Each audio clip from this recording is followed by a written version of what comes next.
ഇന്ന് പച്ച പച്ച പൊട്ടും കൂടി ഇട്ടാലുണ്ടല്ലോ എന്ത് പറ്റുമെന്ന് പറയട്ടെ.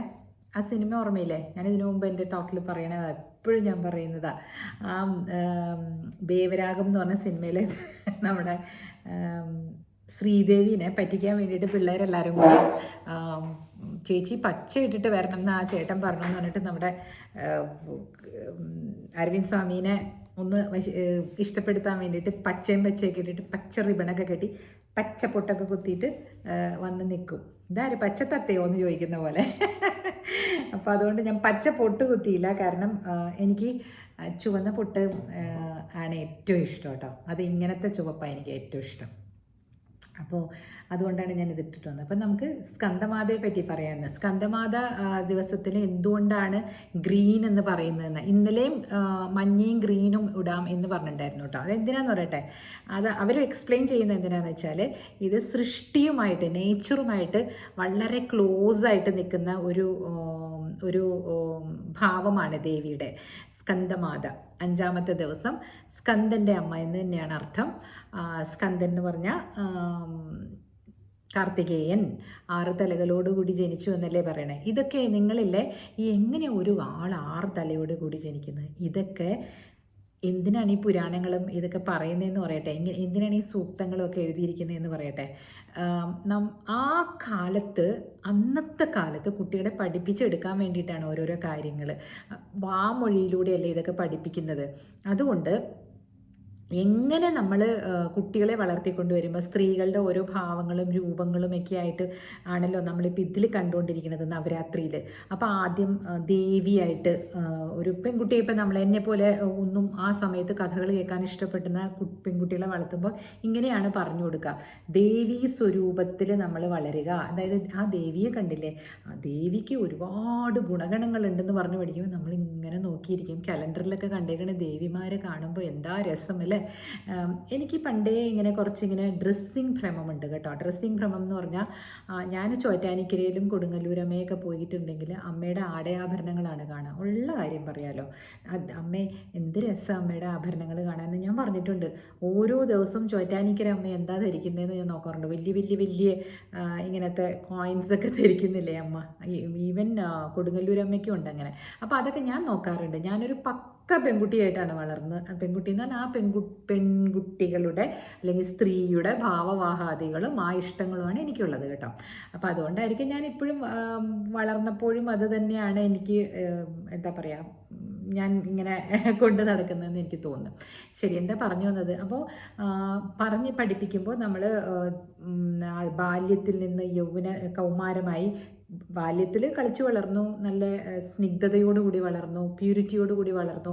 അത് കഴിഞ്ഞിട്ട് കൗമാരത്തിൽ ഏത് പുരുഷനെയാണ് നമുക്ക് വേണ്ടതെന്നുള്ളൊരു തോന്നൽ വന്നപ്പോൾ അതിന് വേണ്ടിയിട്ടുള്ള തവം ചെയ്യലായി പാർവതി അല്ലേ. അപ്പോൾ അത് കഴിഞ്ഞിട്ട് ആ പുരുഷനെ കിട്ടുകയാണ് ചന്ദ്രഗണ്ഠയായിട്ട്. അപ്പോൾ ഭയങ്കര മനോഹരമായ ഭാവത്തിലിരിക്കുകയാണ് ചന്ദ്രഗണ്ഠ രൂപത്തിൽ. പക്ഷെ ഒരുപാട് എന്താ പറയുക 8 കൈകളിലും പല സാധനങ്ങളുമായിട്ട് വന്നു, കടുവയുടെ പുറത്ത് കയറി എന്നൊക്കെ പറഞ്ഞാൽ ഒരു വീട്ടിലേക്ക് ഒരു വീട്ടമ്മയായിട്ട് പോകുമ്പോൾ ഞാൻ അന്നും പറഞ്ഞു. അതും കഴിഞ്ഞ് 4-ാമത്തെ ഭാവമായിരുന്നു ഇന്നലെ കുഷ്മാണ്ഡ രൂപത്തിൽ. കുഷ്മാണ്ഡം ജഗത്തിൻ്റെ എനർജി മുഴുവനും വയറിൽ വെച്ചിരിക്കുന്ന അമ്മയായിട്ടല്ലേ, എനർജി ആയിട്ടാണ് കാണിക്കുന്നത്. നിങ്ങൾ ഇതിനെയൊന്നും ഇത് നടക്കാത്ത കാര്യമായിട്ട് ഒന്നും കാണിക്കാനുണ്ട. നിങ്ങൾ കുറച്ച് ഫിലോസഫിക്കലായിട്ടും സ്പിരിച്വലായിട്ടൊക്കെ അങ്ങ് ചിന്തിക്കുക. എന്താണെന്നറിയോ, ഈ സ്പിരിച്വാലിറ്റിയിലൂടെ കഥകൾ പറഞ്ഞു കൊടുക്കുമ്പോൾ എല്ലാവരും കേൾക്കാൻ വേണ്ടിയിട്ടും കൂടെയാണ്. അപ്പോൾ ഇതിനകത്ത് നമ്മൾ ജീവിതത്തിലേക്ക് അപ്ലൈ ചെയ്ത് നോക്കുമ്പോൾ കറക്റ്റല്ലേ, ഒരു സ്ത്രീയുടെ ഭാവങ്ങളല്ലേ. ഇന്ന് പ്രസവിച്ച് മകനെ എടുത്ത് മടിയിൽ വെച്ചിരിക്കുന്ന ആ അമ്മയുടെ മുഖമൊന്ന് നോക്കും നിങ്ങൾ. ഞാനിതെല്ലാം കാലണ്ടർ ആയിട്ടാണ് പണ്ട് കണ്ടിരിക്കുന്നത് കേട്ടോ. കാലണ്ടർ രൂപത്തിലാണ് ഈ ദേവിമാരെയൊക്കെ വരച്ച് വെച്ചിരിക്കുന്നത് കണ്ടിരിക്കുന്നത്. തിരുപ്പതിയിൽ പോയിട്ടില്ലേ നിങ്ങൾ? പലരും തിരുപ്പതി പോയിട്ടില്ലേ? അവിടുത്തെ കാലണ്ടറിന് എന്തോരം ബുക്കിംഗ് ആണെന്നറിയോ പണ്ട്. കാരണം എന്താണെന്നറിയോ, ഇതുപോലെ ഓരോരോ രീതിയിലാണ് അണിയിച്ച് വെച്ചിരിക്കുന്നത് അലങ്കാരങ്ങൾ. ഭഗവാന്റെ അലങ്കാരങ്ങൾ കാണാൻ വേണ്ടിയിട്ട് ആ കലണ്ടർ വളരെ 100 രൂപയ്ക്കായിരുന്നു തോന്നുന്നു അന്നൊക്കെ ബുക്ക് ചെയ്ത് വാങ്ങിക്കുന്നതൊക്കെ. പിന്നെ അരവിന്ദിൻ്റെ ഒരു ഫ്രണ്ട് അവിടെ കമ്മീഷണറായിരുന്നു, കസ്റ്റംസ് കമ്മീഷണറായിരുന്നു. അപ്പോൾ അദ്ദേഹം ഞങ്ങൾക്ക് എപ്പോഴും തരുന്നത് ഭഗവാന്റെ തിരുപ്പതിയിലും കമ്മീഷണറായിരുന്നു. തിരുപ്പതി ഭഗവാന്റെ കലണ്ടറാണ് വീഡിയോകളാണ് 12 മാസം. ഞാൻ ഓരോ ദിവസവും മറിച്ച് ഇങ്ങനെ ഇടുമായിരുന്നു. അപ്പോൾ എന്തിനാ ഇതൊക്കെ നമ്മൾ കാണുന്നതും കേൾക്കുന്നതും എന്ന് പറയട്ടെ, ഒരുപാട് വിരക്തിയോടുകൂടി നമുക്ക് ജീവിക്കാൻ പറ്റില്ലല്ലോ. വിരക്തി വരേണ്ട സമയത്തിലേക്ക് വരുന്നുണ്ട്. ഇതേ രൂപത്തിലും ഭാവത്തിലുള്ള ദേവി 9ാമത്തെ ദിവസം ആകുമ്പോഴേക്കും നമ്മൾ പറഞ്ഞു വരും ആ കഥകൾ. അപ്പോൾ ഇപ്പോൾ നമുക്ക് സ്കന്ദനെ പറ്റി പറയാം. നിങ്ങൾക്ക് എല്ലാവർക്കും അറിയാം അല്ലേ, സുബ്രഹ്മണ്യ സ്വാമിനെയാണ് സ്കന്ദൻ എന്നും വിളിക്കുന്നത്. ഹിന്ദുക്കളല്ലാത്തവർക്ക് വേണ്ടി ഞാൻ പറയാണ് കേട്ടോ. ഒരുപാട് പേര് കേൾക്കുന്നുണ്ട് കഥകൾ ഇഷ്ടമുള്ളവരെന്ന് പറഞ്ഞു, അതുകൊണ്ട് പറയാനാണേ.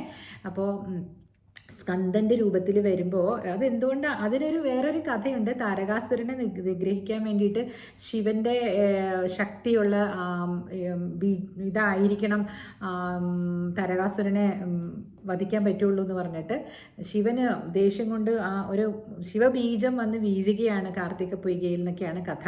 അത് ദേഷ്യം കൊണ്ട് അത് ഭയങ്കര ചൂടായിരുന്നു, അത് ആർക്കും പിടിക്കാൻ പറ്റിയില്ല. അതുകൊണ്ട് താഴേക്ക് വീണു. അവിടെ ഒരു ആ പൊയ്കയിൽ ഈ സ്കന്ദൻ ജനിച്ചു, അങ്ങനെയൊക്കെയാണ് പറയുന്നത്.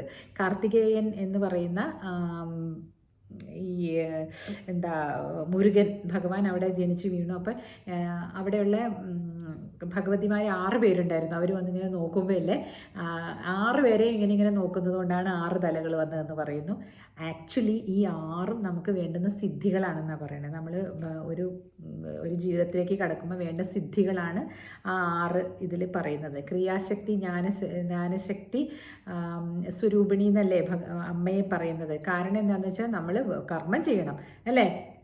ക്രിയാശക്തി, ജ്ഞാനശക്തി, ഇച്ഛാശക്തി, ഇത് 3 വേണം നമുക്ക്. ഇന്ന് ആലോചിച്ച് നോക്കിയേ, നമുക്ക് ഇച്ഛ വേണം, നമുക്ക് ചെയ്യാനുള്ള ആഗ്രഹം വേണം, ക്രിയാശക്തി വേണം, നമ്മൾ കർമ്മങ്ങൾ ചെയ്യണം, ജ്ഞാനം വേണം നമുക്ക് അല്ലേ, ശരിയല്ലേ? ഇതെല്ലാം ഒത്തിണങ്ങിയ ഒരു രൂപമാണ് ഇന്നത്തെ നമ്മുടെ മാതാവിൻ്റെ, അമ്മയുടെ.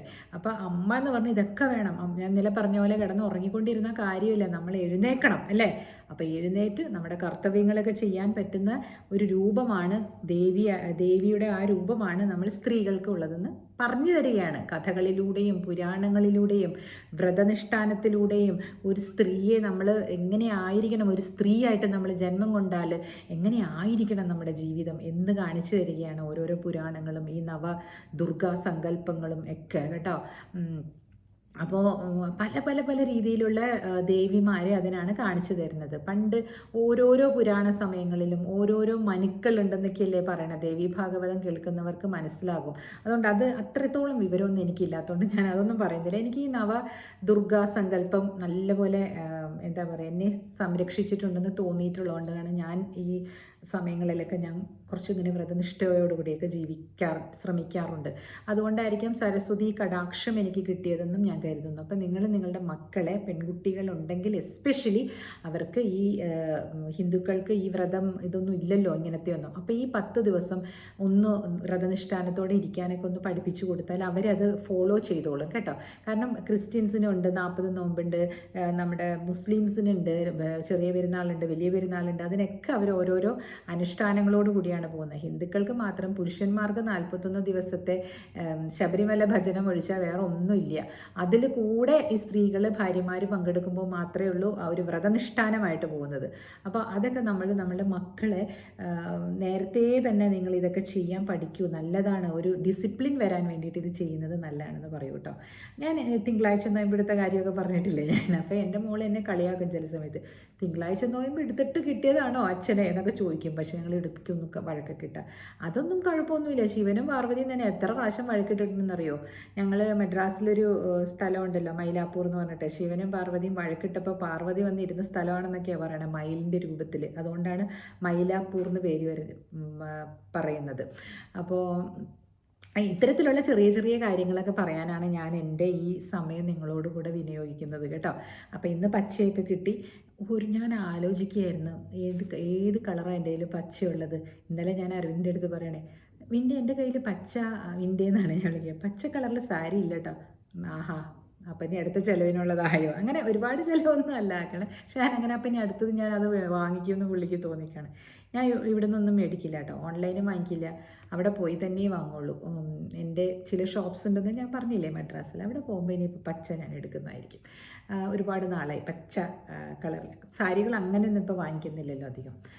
ആവശ്യമില്ല. ഇപ്പം ആവശ്യമുണ്ടെങ്കിൽ ഞാൻ വാങ്ങിക്കാറുണ്ട്.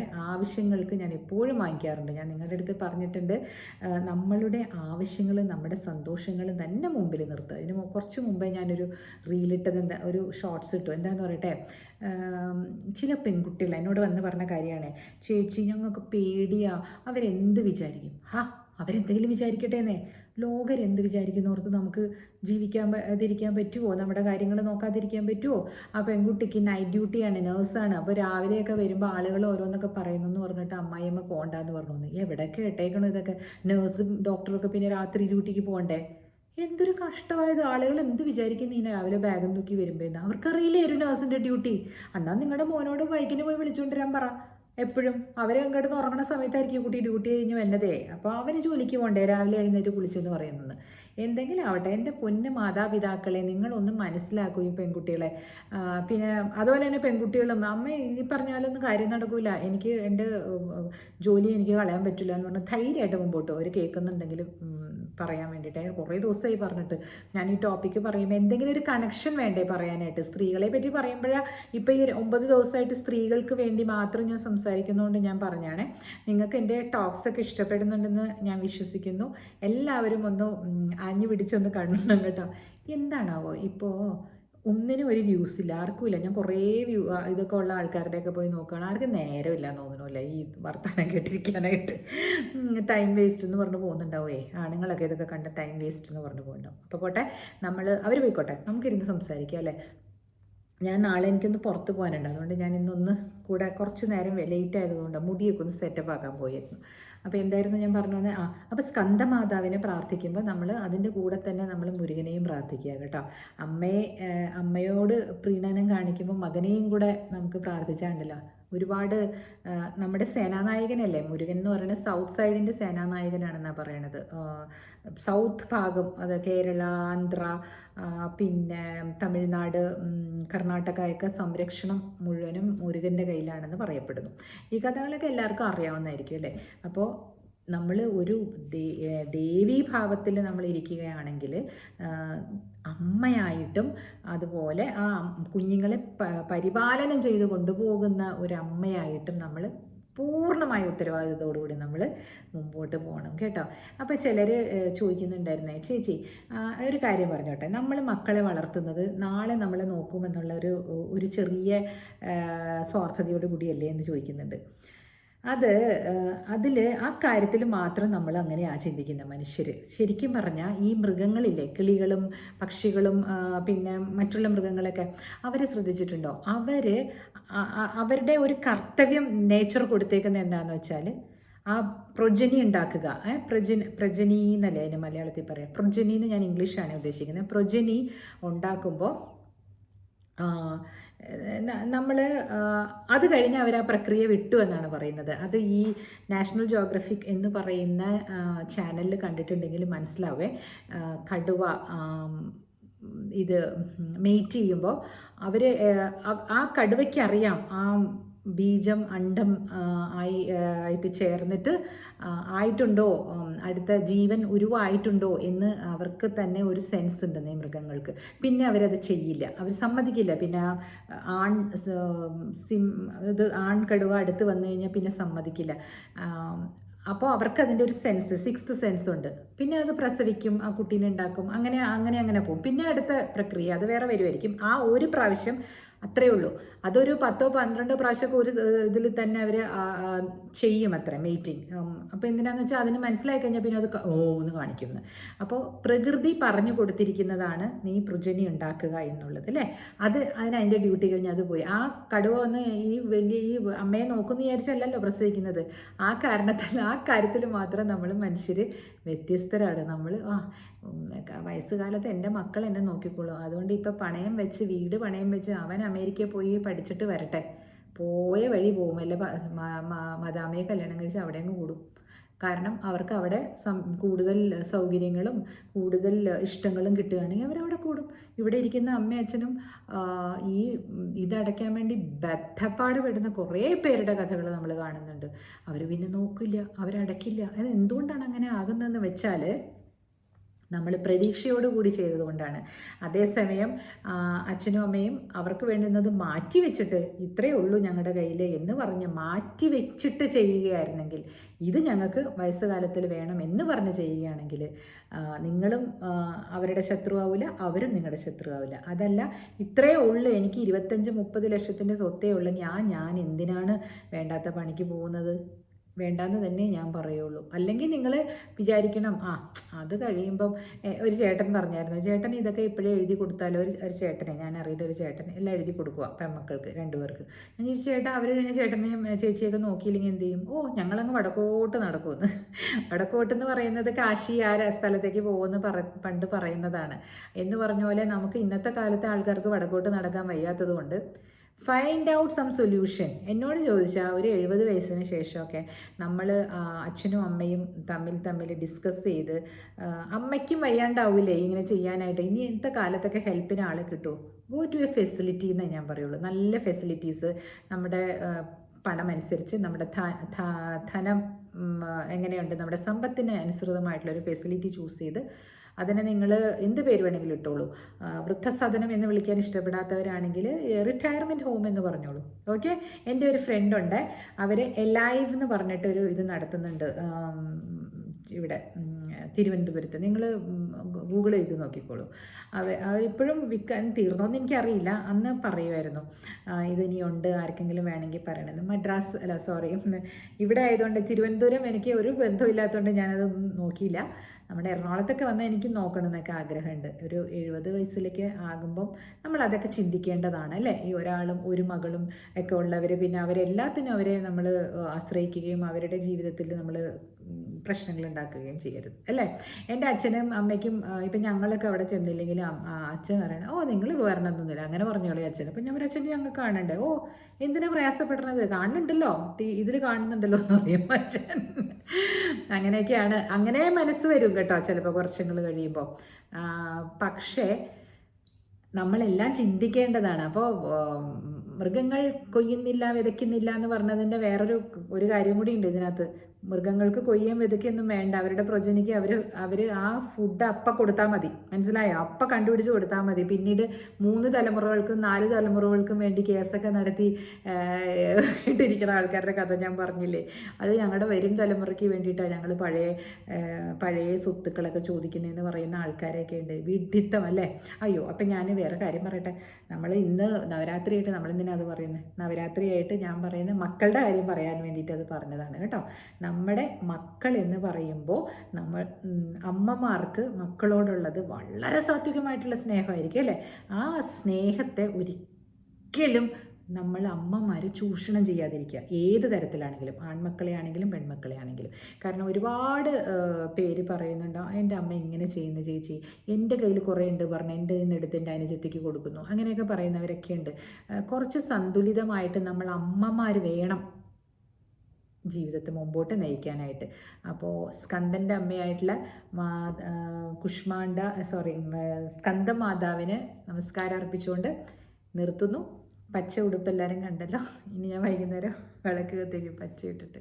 എനിക്ക് ആ ഓരോ ഭജൻസ് ഇടാൻ വേണ്ടിയിട്ടാണ് ഞാൻ വിളക്ക് കത്തിക്കുമ്പോൾ എനിക്ക് ഭജൻസ്, നന്ദഗോവിന്ദൻ ഭജൻസിലെ അതിടും, അല്ലെങ്കിൽ ദേവി മഹാത്മ്യോ ദേവി കവചോ, അല്ലെങ്കിൽ ഇന്നലെ ലിംഗഭൈരവി ഇട്ടോ അത് പറയട്ടെ. ലിംഗഭൈരവി നിങ്ങൾ കണ്ടിട്ടുണ്ടോ, പോയിട്ടുണ്ടോ? ലിംഗഭൈരവി രൂപത്തിലാണ് നമ്മുടെ കോയമ്പത്തൂരുള്ള ഇഷ സെൻറ്ററിൽ ദേവിയെ ഉപാസിക്കുന്നത്. ഇപ്പോൾ നല്ല രസമായിരിക്കും അവിടെയൊക്കെ. ഞാൻ പോയിട്ടില്ല കേട്ടോ ഇതുവരെ. എനിക്ക് ഇത് പറഞ്ഞു കേട്ടിട്ടേ ഉള്ളൂ. എല്ലാവരും പറയുന്നുണ്ട്, ഇതിനകത്ത് കാണുന്നുണ്ട്, ഞാൻ അതിൽ കാണാറുണ്ട്, ആരാധനയൊക്കെ കാണാറുണ്ട്. വളരെ സിമ്പിളായിട്ടുള്ള ആരാധനയൊക്കെയാണ്. നിങ്ങളതിലൊന്ന് കയറി നോക്കണം കേട്ടോ. ഇന്നലെ പറയാൻ വിട്ടുപോയി, അത് വച്ച് കഴിഞ്ഞപ്പോഴാണ് ഞാൻ ഓർത്തത്. 20 മിനിറ്റ് കഴിയുകയും ചെയ്തു, അതുകൊണ്ട് പറയാൻ മറന്നുപോയി. അപ്പോൾ അവിടെ ലിംഗഭൈരവിയുടെ രൂപത്തിലാണ് ഇന്നലത്തെ കുഷ്മാണ്ഡ ദേവിയാണ് അവിടെ ഭജിക്കുന്നത് ഇഷ യോഗ സെൻറ്ററിൽ. ഇങ്ങനത്തെ രീതിയിലാണ് ആ ഇങ്ങനെ ഒരു അണ്ടം പോലെയാണ് വെച്ചിരിക്കുന്നത്, ഒരു ചെറിയ ഓവൽ ഷേപ്പിൽ. നിങ്ങൾ ഇതിൽ ഗൂഗിളിൽ യൂട്യൂബിൽ നോക്കിയാലും കാണാം കേട്ടോ. ഇന്നലെ കണ്ടായിരുന്നു അല്ലേ. അതിൻ്റെ ഒരു ശ്ലോകമാണ് ഞാൻ ഇട്ടിട്ടുണ്ടായിരുന്നു ഇതിനകത്ത് റീൽസിൽ. അപ്പോൾ ഓക്കെ, സബ്സ്ക്രൈബ് ചെയ്യാത്തവർ ഈ നവരാത്രിയിൽ എന്നെ സബ്സ്ക്രൈബ് ചെയ്യണം കേട്ടോ. അപ്പോൾ നാളെ വരാം. ബൈ.